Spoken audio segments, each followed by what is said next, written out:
প্রিয় শিক্ষার্থী বন্ধুরা, ডিপলুক একাডেমির পক্ষ থেকে সবাইকে স্বাগতম এবং অভিনন্দন। আশা করি সবাই তোমরা ভালো আছো। লেকচার 4 পার্ট 1 এ আমরা সংখ্যা পদ্ধতির রূপান্তর নিয়ে আলোচনা করার চেষ্টা করেছি। যদি তোমরা ওই লেকচারটা না দেখে থাকো অবশ্যই দেখে আসবা, তাহলে কনসেপ্টটা ক্লিয়ার হবে। আজকে আমরা আলোচনা করব দশমিক সংখ্যা থেকে অন্য যে কোনো সংখ্যা পদ্ধতিতে রূপান্তর।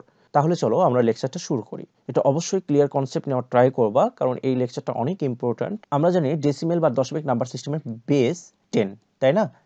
এবং দেখো, যেহেতু বলাই হচ্ছে দশমিক সংখ্যা থেকে অন্য যে কোনো সংখ্যা পদ্ধতিতে রূপান্তর, তাহলে কি কি হতে পারে এখানে? দশমিক থেকে বাইনারি সংখ্যা পদ্ধতি রূপান্তর, তারপর হচ্ছে দশমিক থেকে অক্টালে রূপান্তর, তারপর দশমিক থেকে হেক্সাডেসিমেল, এবং দশমিক থেকে অন্য যে কোনো সংখ্যা। অন্য যে কোনো সংখ্যা বলতে তোমাদের বলতে পারে 3 ভিত্তিক, 4 ভিত্তিক, 5 ভিত্তিক, 6 ভিত্তিক, 8 ভিত্তিক, 9 ভিত্তিক। ওকে, তাহলে দেখো আমরা তো জানি বাইনারির বেস 2 মানে 2 ভিত্তিক সংখ্যা পদ্ধতি, অক্টালের বেস 8 মানে 8 ভিত্তিক সংখ্যা পদ্ধতি, হেক্সাডেসিমেলের বেস হচ্ছে 16 তার মানে 16 ভিত্তিক সংখ্যা পদ্ধতি। তার মানে কি হলো বলো তো?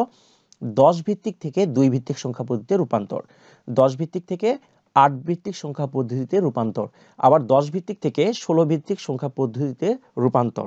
ঠিক আছে, কিন্তু অন্য যে কোনো সংখ্যা বলতে এখানে যেহেতু আমরা বইয়ে শুধু 4টা ভিত্তিক নিয়ে কথা বলছি, ঠিক আছে, 4টা বেস সংখ্যা পদ্ধতি নিয়ে কথা বলেছি, বাট যদি তোমাকে কোশ্চেনে দেয় বা প্রশ্নে দেয় যে 3 ভিত্তিক সংখ্যা পদ্ধতিতে আলোচনা করো বা 4 ভিত্তিক সংখ্যা পদ্ধতিতে রূপান্তর করো, তাহলে কি করবা? তাহলে আমরা একটা মেথড যদি আমরা এখানে অ্যাপ্লাই করি, তাহলে আমরা সবগুলো প্রবলেমই সলিউশন করতে পারবো। ঠিক আছে, আমরা এই জিনিসটা মাথায় রাখবো যে দশমিক সংখ্যা থেকে অন্য যে কোনো সংখ্যা পদ্ধতিতে রূপান্তর করতে হলে যে সংখ্যা পদ্ধতি রূপান্তর করব তার বেস দ্বারা ভাগ করব।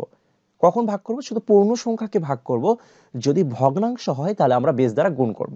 এটা হচ্ছে কিসের ক্ষেত্রে? পূর্ণ সংখ্যার ক্ষেত্রে। এগুলো আমরা ডিটেল আলোচনা করব, জাস্ট এইটুকু মনে রাখবা, দশমিক সংখ্যা থেকে অন্য যে কোনো সংখ্যা পদ্ধতিতে রূপান্তর করতে হলে যে সংখ্যা পদ্ধতিতে রূপান্তর করব তার বেস দ্বারা ভাগ করতে হবে। ঠিক আছে, তাহলে এটা নিয়ে আমরা আরো ডিটেল আলোচনা করব, এটা নিয়ে টেনশন করার দরকার নেই।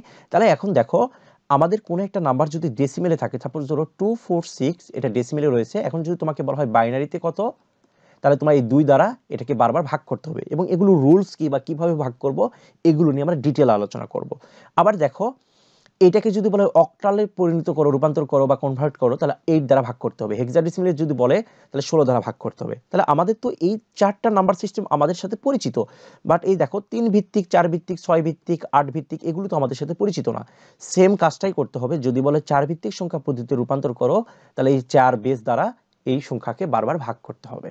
ঠিক আছে, আশা করি তোমরা দশমিক থেকে অন্য কোনো সংখ্যা পদ্ধতিতে রূপান্তরের কনসেপ্টটা ক্লিয়ার হয়েছে।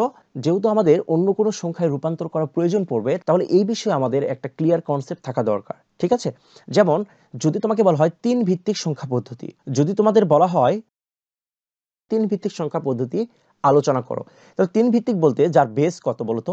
বেস হচ্ছে 3। তাহলে বেস 3 হলে কয়টা অঙ্ক থাকা পসিবল? 3টা। কি কি বলতো? 0 থেকে শুরু হবে, 1, 2। কারণ আমরা এটা কিন্তু অলরেডি জেনেছি যে বেজের সমান অথবা বেস থেকে বড় কোনো অঙ্ক ওই নাম্বার সিস্টেমে থাকতে পারবে না। তাহলে বেস যদি 3 হয়, তাহলে 3 কোনো অঙ্ক তো এই নাম্বার সিস্টেমে থাকবে না।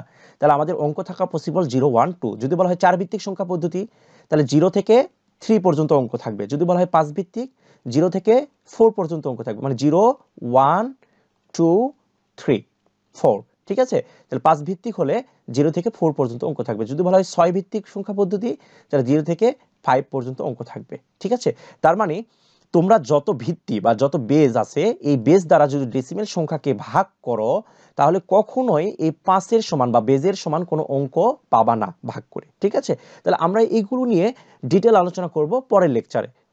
যদি তোমরা আমাদের চ্যানেলে নতুন হয়ে থাকো, তাহলে অবশ্যই চ্যানেলটাকে সাবস্ক্রাইব করবা এবং তোমার ফ্রেন্ডের সাথে ভিডিওগুলো শেয়ার করবা।